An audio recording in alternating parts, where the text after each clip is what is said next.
Muy queridos amigos, alumnos, participantes a este Congreso de Viva Cristo Rey que estamos celebrando en la ciudad de Aguascalientes.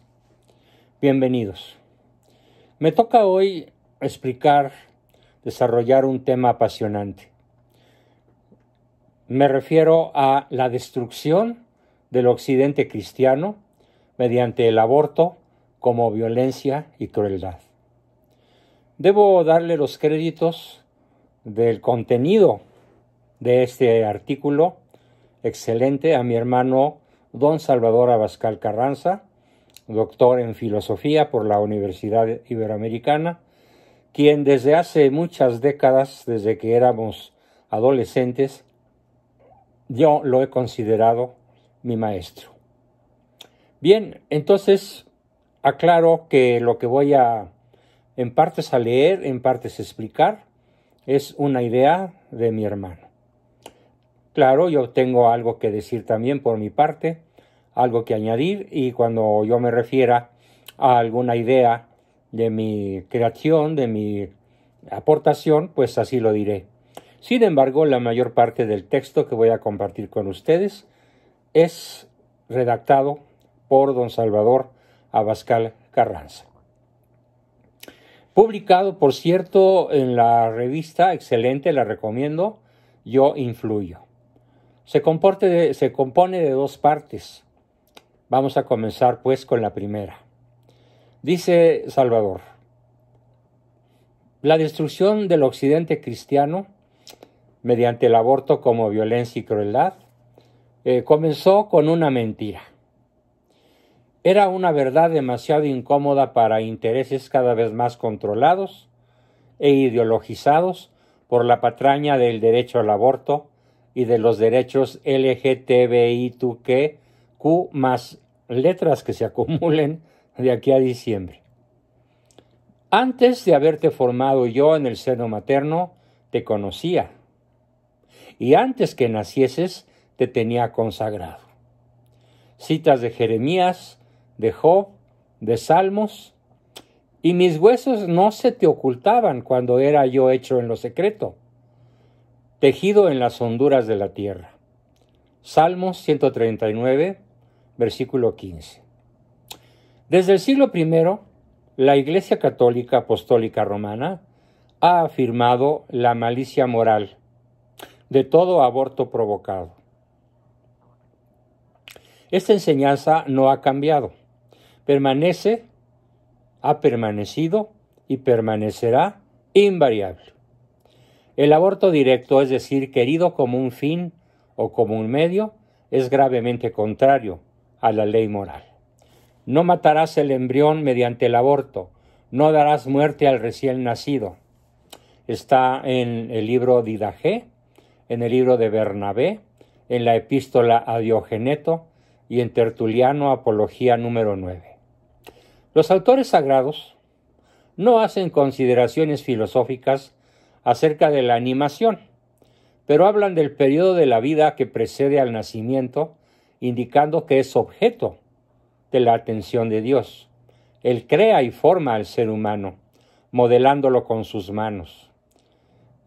Salmo 118, versículo 73. Parece que este tema se haya expresado por primera vez en Jeremías 1:5. Se lo encontrará en muchos otros textos, Isaías 49, Job, Salmos, etc. En el Evangelio leemos en San Lucas 1:44. Porque apenas sonó la voz de tu salutación en mis oídos, ha saltado de gozo mi niño en mi seno. Le dice Santa Isabel a María. Hay que considerar el concilio de Elvira, canon 63, y el de Ancira, canon 21. Podemos ver también el decreto de Gregorio III relativo a la penitencia que se ha de imponer a aquellos que se hacen culpables de este crimen nefando. Durante la Edad Media se recurre frecuentemente a la autoridad de San Agustín, quien describe a este respecto en De Nuptius et Concupiscencia, capítulo 15. A veces esta crueldad libidinosa o esta libido cruel llegan hasta procurarse venenos para causar la esterilidad. Si el resultado no se obtiene, la madre extingue la vida y expulsa el feto que estaba en sus entrañas, de tal manera que el niño perezca antes de haber vivido, o si ya vivía en el seno materno, muera antes de nacer. Bien, entrando más en materia, el Tribunal Supremo de los Estados Unidos firmó la sentencia a favor del aborto en 1973. Se trataba del famoso juicio Roe contra Wade. No se trataba de un conflicto entre el individuo y el poder público, sino entre dos bienes jurídicos inconciliables: la intimidad de la mujer y la vida del bebé. Para resolver esta contradicción, el tribunal decidió de un plumazo, malévolamente, negar la existencia del bebé para efectos jurídicos, intentando justificar, sin el menor análisis científico, que no había vida en el vientre materno, sino hasta el nacimiento. De hecho, llegaron a asegurar que solo la Iglesia Católica defendía que la vida comienza en la concepción. Vaya reconocimiento explícito de que la ciencia confirma la verdad que defiende la Iglesia Católica. Todo empezó, pues, con una mentira, fraguada a principios de los 70, por dos activistas pro aborto, Sarah Weddington y Linda Coffey, recién graduadas de la Universidad de Leyes de la Universidad de Texas. Ellas urdieron un plan que debía ser impactante para ser creíble, y para lograrlo necesitaban un caso extremo, un caso que sirviera para derogar la ley pro vida de Texas, que tenía vigente más de 100 años. Norma McCorvey, con el seudónimo Roe, se prestó para el sainete y denunció ante el Tribunal de Justicia haber sido violada por una pandilla y, como consecuencia de ese horrendo crimen, haber quedado embarazada. Reclamó poder abortar. Mientras el juicio duraba, la niña nació y fue dada en adopción.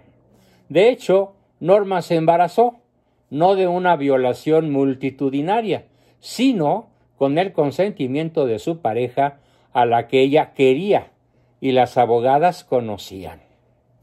Vaya tamaño de mentira. ¿Por qué ella era la elegida idónea? Eres blanca, eres joven y quieres abortar, le dijeron sus abogadas. La convencieron que lo que llevaba en su seno eran solo unos tejidos, y ella les creyó, como siguen creyendo miles, cientos de miles de mujeres embarazadas hasta el día de hoy. Además, la convencieron diciéndole que su caso serviría para ayudar a miles de mujeres que quisieran abortar.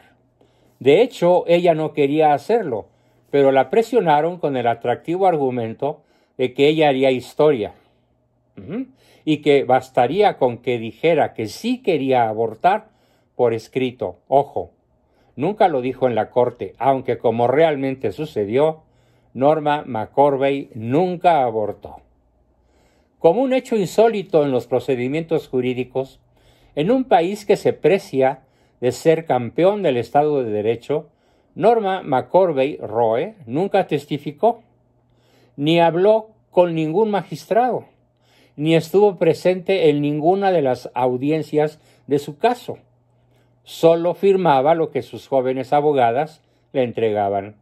El caso entero fue una abstracción, declararía McCorvey años después. Una de las abogadas del caso, Sarah Weddington, reconocería en un discurso en el Instituto de Ética de la Educación en Oklahoma que la falsa violación había sido un estratagema para lograr la despenalización del aborto. Confesó: mi conducta pudo no haber sido totalmente ética, pero lo hice por lo que pensé fueron buenas razones. No creo que sean buenas razones, digo yo, las que revelan que desde Roe contra Wade se han matado 65 millones de bebés solo en los Estados Unidos. Los magistrados que actuaron en el caso Roe contra Wade, según el juez Alito de la Suprema Corte de los Estados Unidos, justificaron el aborto con el falaz argumento del derecho a la intimidad de la mujer. Al invocar la 14 enmienda de la Constitución de los Estados Unidos, que habla del derecho a la privacidad de la mujer, lo que ponía a la Corte en un conflicto imposible de resolver jurídicamente entre el derecho a la privacidad de la mujer y el derecho del bebé a nacer. Lo cierto, en materia de derechos humanos, los verdaderos, es que no existe oponibilidad entre un derecho y otro, lo cual demuestra que el derecho le pertenece al no nacido y no tiene nada que ver con el derecho consagrado en la 14 enmienda. La privacidad de la mujer no tiene derecho alguno sobre el derecho a la privacidad del ser humano alojado temporalmente en su vientre. Según el juez Alito, fíjense nada más, todo estuvo mal desde el principio. Esto de acuerdo con el borrador filtrado de la sentencia de Dobbs contra Jackson, que sirvió de base para derogar Roe contra Wade. La aprobación de Roe fue producto de mala técnica jurídica, de ignorancia y de mentiras, con nula verificación de los hechos. Lo que resolvió entonces la Suprema Corte, SCOTUS, fue negar la existencia del feto para efectos jurídicos, tratando de justificar que no hay vida humana sino hasta el nacimiento. El juez Alito niega que exista un derecho constitucional a abortar, derivado del derecho a la intimidad, que tampoco aparece en la Constitución, pero el derecho a la vida estaría implícito en el derecho a la libertad personal, reconocido en la misma 14 enmienda que los jueces invocaron, que afirma: ningún Estado podrá privar a una persona de la vida, la libertad o la propiedad privada sin el debido proceso legal, lo cual abona en favor de la vida del bebé y no en su contra. En su opinión, Roe adolece de un grave error de principio, pues afirma malamente, banalmente, que su razonamiento era excepcionalmente débil, por lo que Alito abogaba por acatar la Constitución y devolver el asunto del aborto, a los representantes elegidos por el pueblo. De todas formas, no hay que cantar victoria. El devolver la libertad a los congresos estatales significa que muchos bebés seguirán siendo sacrificados, sobre todo en los estados gobernados por los nefastos, demócratas. Podemos decir que es una victoria parcial, porque en muchos estados la empresa abortista más grande del mundo está cerrando sus puertas, al igual que sus filiales, y eso es lo que tiene enfurecidos a los abortistas y al propio presidente Biden.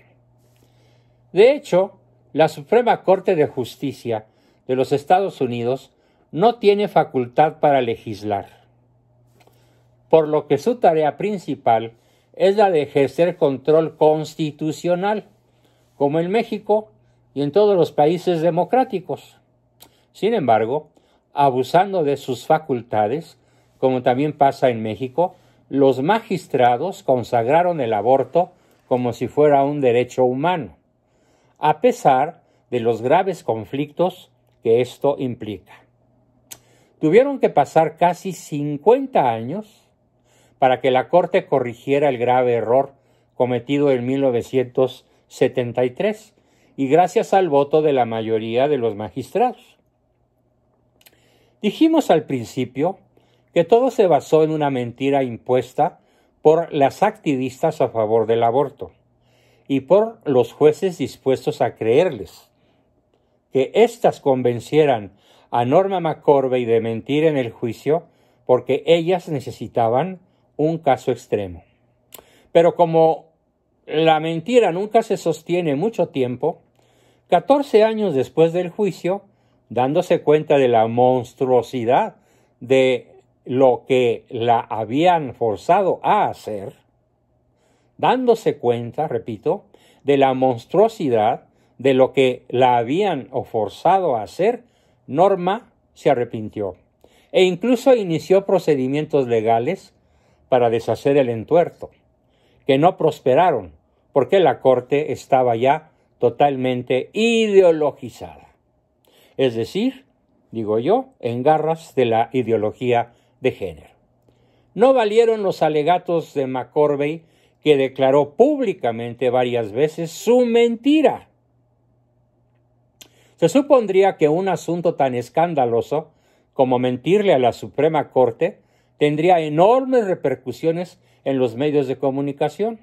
Sin embargo, estos, en manos de sionistas, le hicieron el vacío, lo cual es perfectamente explicable en un sistema autollamado democrático controlado por fuerzas no democráticas. Finalmente, Norma McCorvey se convirtió al catolicismo y se hizo una activista en favor de la vida. Vean, en 1995, después de bautizarse, explicó al Daily Mail: recuerdo haber conducido 10 años junto a un patio de escuela y ver los columpios vacíos, y me enloquecía. Pensaba, los patios de juego están vacíos, todos los niños están muertos, y es por mi culpa. Murió hace pocos años, en el 2017, y a pesar de haber contado la verdad a todo el mundo, tanto a los órganos judiciales como a los medios de comunicación, ni la corte ni los medios le hicieron caso. Se convirtió en una auténtica activista provida. En 2003 presentó una demanda en Dallas para intentar revertir el fallo judicial con dos bases. Por un lado, recordar que ella mintió en su juicio, y por el otro, aportar los datos de 2 décadas de aborto libre que demostraban que el aborto daña psíquica, física y emocionalmente a las mujeres. En 2005 insistió con otro proceso judicial. Ninguno prosperó. La máquina del aborto legal se había convertido en una industria gigantesca y monstruosa, con millones de víctimas. Era una verdad demasiado incómoda para los intereses cada vez más controlados e ideologizados por la patraña del derecho al aborto y de los derechos LGTBITQ, más letras que se acumulen de aquí a diciembre. De hecho, nada puede ser noticia para los medios de comunicación, no solamente en los Estados Unidos, sino en todo el mundo, con sus honrosas excepciones, si no abona para la ideología de sus dueños y de sus aviesos y perversos intereses. ¿De qué se trata realmente el aborto?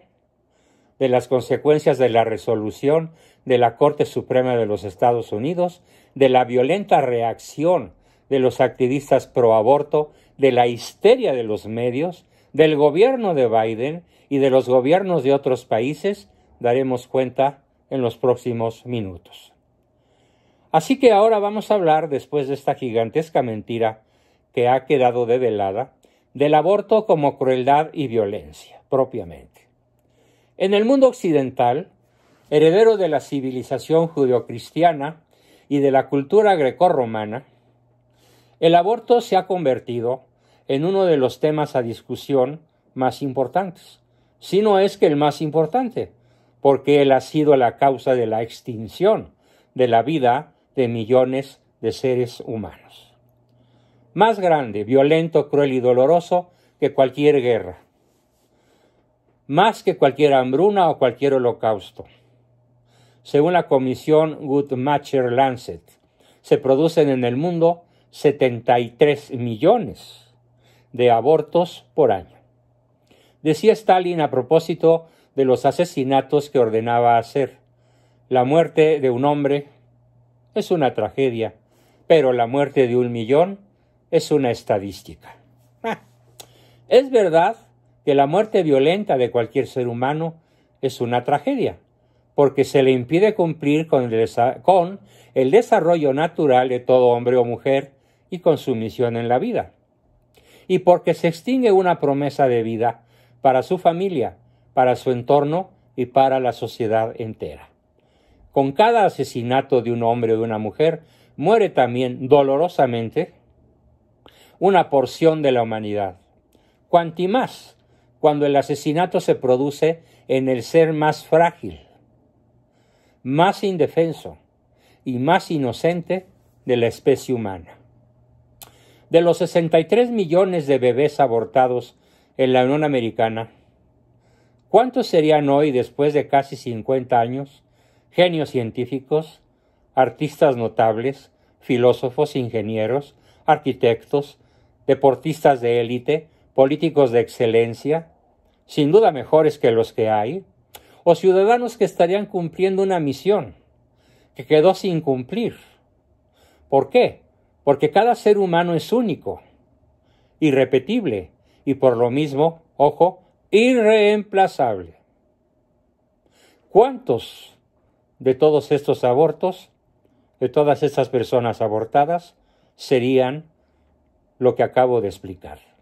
Y eso sin contar con los millones de vidas que se han truncado y se siguen truncando en el seno materno de España, Francia, Alemania, en casi toda la Unión Europea y en muchos países iberoamericanos, incluyendo dramáticamente a México, cuya totalidad del gabinete presidencial, cuya totalidad de los hombres y mujeres de primer nivel en el mando político, desafortunado mando político de este país, corrupto e ignorante como pocos, México ocupa un lugar puntero en la ideología de género y en la matazón cruel y violenta del aborto.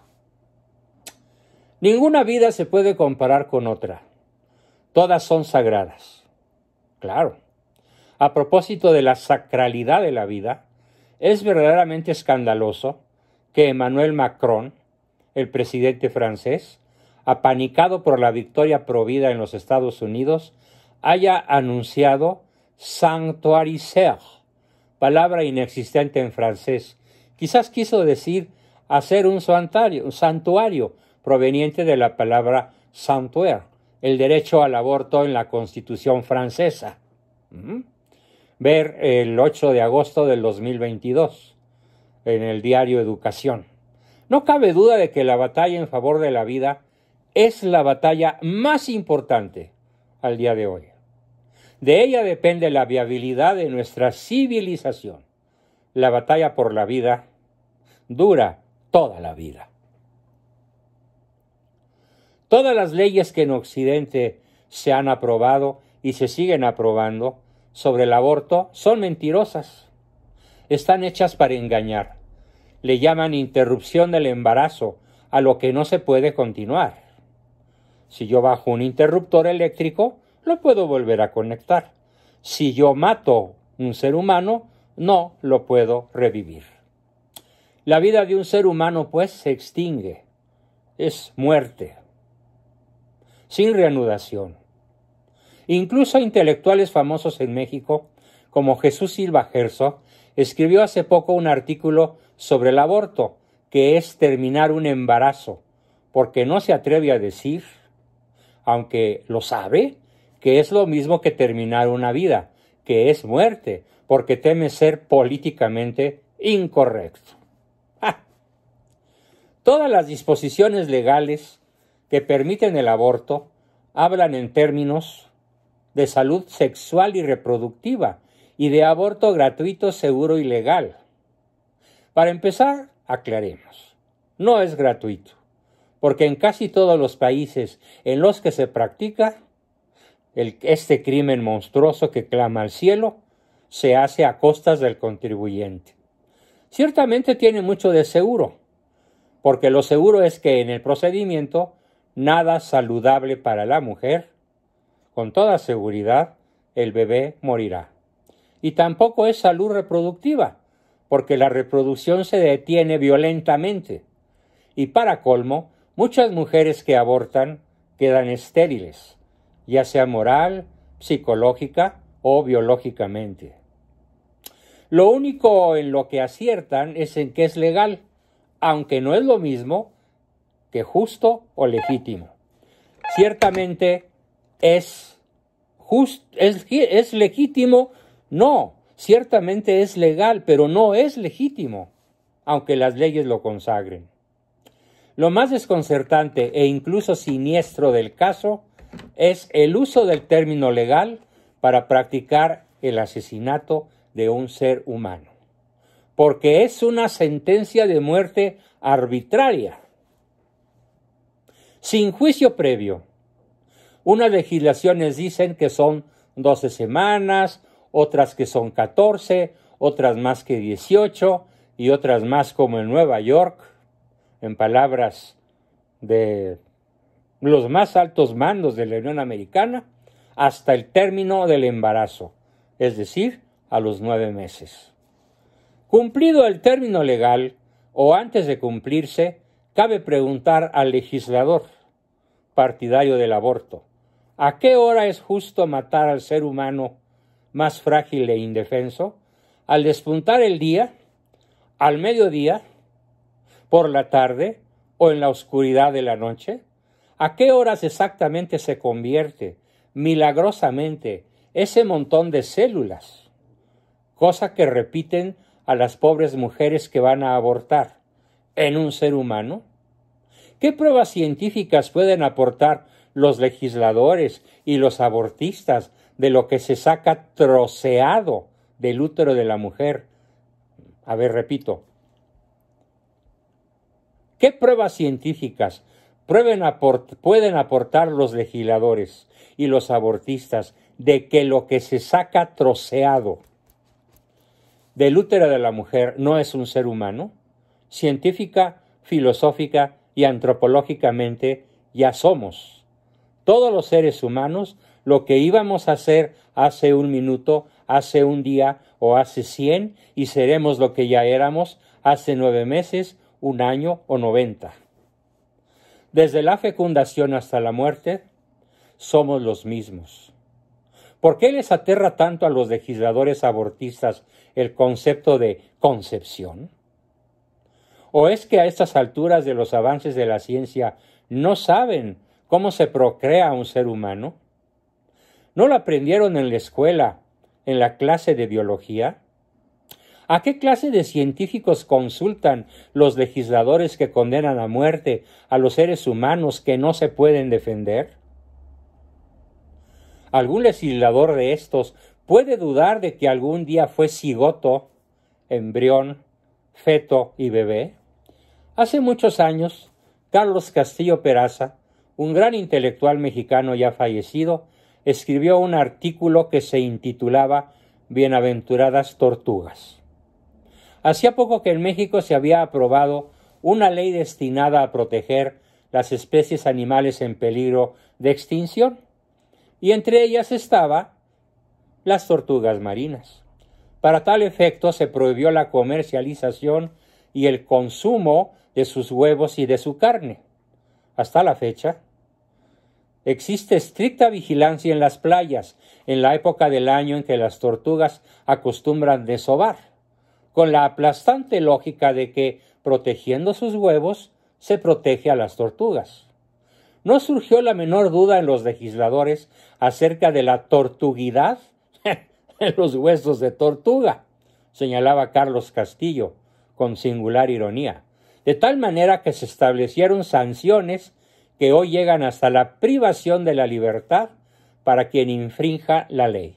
Conclusión: bienaventuradas las tortugas en gestación, que están más protegidas que los seres humanos en la misma condición. Por otra parte, resulta increíble, por lo menos sorprendente, que todavía haya mucha gente que no sabe qué es un aborto. Un aborto, la mayoría de las veces, consiste en que un bebé en gestación es violentamente desmembrado y extraído sin vida del vientre de su madre, porque sea como fuere, esa mujer ya es madre para toda su vida, aunque haya querido, aunque haya permitido que un sicario haya matado violentamente a su hijo. Es muy doloroso que esa mujer, que no quería ser madre, ya lo es, y para siempre, pero de un niño muerto. El aborto es un acto violento y cruel que destruye a un ser humano vivo y le hace violencia a una mujer. En otras palabras, la vida humana, toda vida, es un continuo desde la concepción hasta la muerte natural. Y eso sin mencionar la inmortalidad de cada persona, de cada ser humano. No hay interrupciones, no hay saltos, no hay ningún momento en el que el bebé concebido no sea humano. No aparece su humanidad al capricho del legislador. Solo debe ser protegido para continuar su proceso de gestación para que se manifieste naciendo. La ciencia y la técnica han dado pasos gigantescos para la observación del bebé dentro del seno materno. Basta con aplicar una ecografía para que se vea al ser humano en casi todas las etapas de su gestación. Si los legisladores y los gobernantes partidarios del aborto supieran la diferencia de lo que en filosofía se llama substancia y accidente, probablemente el debate tomaría rumbos muchísimo más razonables. La substancia de cualquier cosa es simplemente lo que es per se, independientemente de su apariencia. En la apariencia y otras propiedades, lo que constituye los accidentes del ser. Un ser humano puede ser accidentalmente flaco o gordo, negro o blanco, mulato, mestizo, hombre o mujer, alto o bajo, sano o enfermo, cigoto, feto, bebé, niño, adulto o viejo, pero siempre es la misma sustancia, con apariencia diferente. Esto nos lo aporta la filosofía realista. Es por esa igualdad substancial de seres humanos por la que todos somos iguales, pero iguales en dignidad, que es la única igualdad real entre nosotros debido a que somos espíritu encarnado, porque en todo lo demás somos diferentes física y espiritualmente. Por eso son exactamente iguales en dignidad los que vienen con defectos en el vientre materno que los que vienen enteros y sin taras de ninguna clase. ¿Acaso no fueron los fascistas, los nazis y los comunistas los que pusieron en práctica la limpieza étnica, matando a los bebés que nacían con alguna deformación o enfermedad, junto con muchos adultos? ¿Acaso no fueron ellos los que prohibieron y quemaron los libros que no coincidían con sus malévolas ideas? ¿No encarcelaban o mataban a los homosexuales y a quienes se atrevían a desafiarlos solo por sospecha? Exactamente lo mismo promueven ahora los partidarios de la muerte. Solo que a los que matan físicamente es a los bebés indefensos. Son neofascistas, neonazis o comunistas, aunque se autonombren demócratas. Se puede hablar sin ambajes de que tienen odio a la niñez. Hace pocos días, por dar un ejemplo, la vicepresidente de los Estados Unidos, Kamala Harris, afirmó en Indiana que los estados no deberían aprobar leyes pro vida, porque los abortos de alguna manera benefician a los niños. Esto lo dijo mientras la legislatura estatal debatía una ley pro vida en una sesión especial. En Town Hall, Indiana, el 1 de agosto del 2022. El resultado de la votación fue: la ley pro vida se aprobó en Indiana. Bendito sea Dios. Muchos partidarios del aborto, me consta, se sienten científica, filosófica, antropológica y moralmente derrotados. Ya no pueden decir que son los partidarios de la vida, que solo los partidarios de la vida esgrimimos argumentos religiosos. Falso. Tan es así que algunos de ellos reconocen que puede ser que efectivamente lo que vive en el vientre de una mujer embarazada es un ser humano, pero en todo caso ese ser humano debe ser sacrificado en aras de la felicidad de la mujer. Y si la que ha sido concebida es una mujer, ¿su felicidad no cuenta? Ya hablaremos de esto próximamente. Las declaraciones de su Santidad Pío XII son expresas, precisas y numerosas, que requerirían por sí solas un estudio aparte. Citemos solamente, porque formula el principio en toda su universalidad, el discurso a la Unión Médica Italiana, San Lucas, el 12 de septiembre de 1944.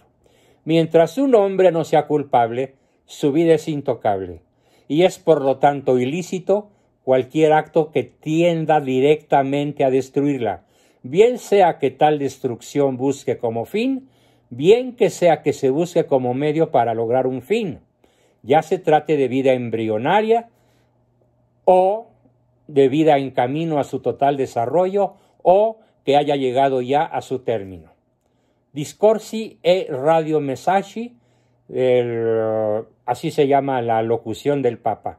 Y luego, para terminar, vale la pena citar la encíclica Mater et Magistra y también la encíclica Gaudium et Spes, donde dicen: esta declaración deja expresamente a un lado la cuestión del momento de la infusión del alma espiritual. No hay sobre este punto una tradición unánime, los autores todavía están divididos.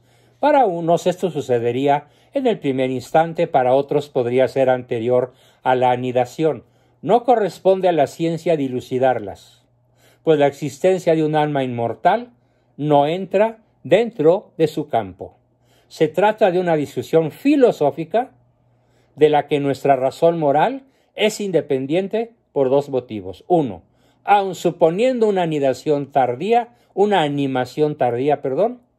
existe ya una vida humana que prepara y reclama el alma en la que se completa la naturaleza recibida de los padres. Por otra parte, es suficiente que esta presencia del alma sea probable y jamás se demostrará lo contrario para que arrebatarle la vida sea aceptar el riesgo de matar a un hombre, no solamente en expectativa, sino ya provisto de su alma. En Gaudium et Spes dice el Papa: por su índole natural, la institución del matrimonio y el amor conyugal están ordenados por sí mismos a la procreación y a la educación de la prole, con la que se ciñen con su propia corona. Repito, por su índole natural, la institución del matrimonio y el amor conyugal están ordenados por sí mismos a la procreación y a la educación de la prole, con la que se ciñen como con su propia corona. Asimismo, en el número 50, dice: el matrimonio y el amor conyugal están ordenados por su propia naturaleza a la procreación y a la educación de la prole. Hasta aquí las dos formidables aportaciones de mi hermano Salvador en la revista Yo Influyo, y como quisiera que todos mis oyentes, mis alumnos, mis amigos, mis adversarios, ¿por qué no?, y toda persona de buena voluntad reflexione profundamente sobre estas profundísimas, muy bien sustentadas científica y filosóficamente palabras, a fin de que en lo sucesivo, si está en su mano hacerlo, puedan invitar a la mujer que quiere abortar a coronar su vida con la gloria de dar la vida, porque se trata de un hijo de Dios, de un ser llamado a la inmortalidad, con un destino propio, irrepetible y sobre todo, como lo dije hace un rato, irreemplazable. Muy bien, y hasta muy pronto. Muchísimas gracias a todos, mis queridos amigos, alumnos y participantes en este congreso de Viva Cristo Rey. Hasta la vista.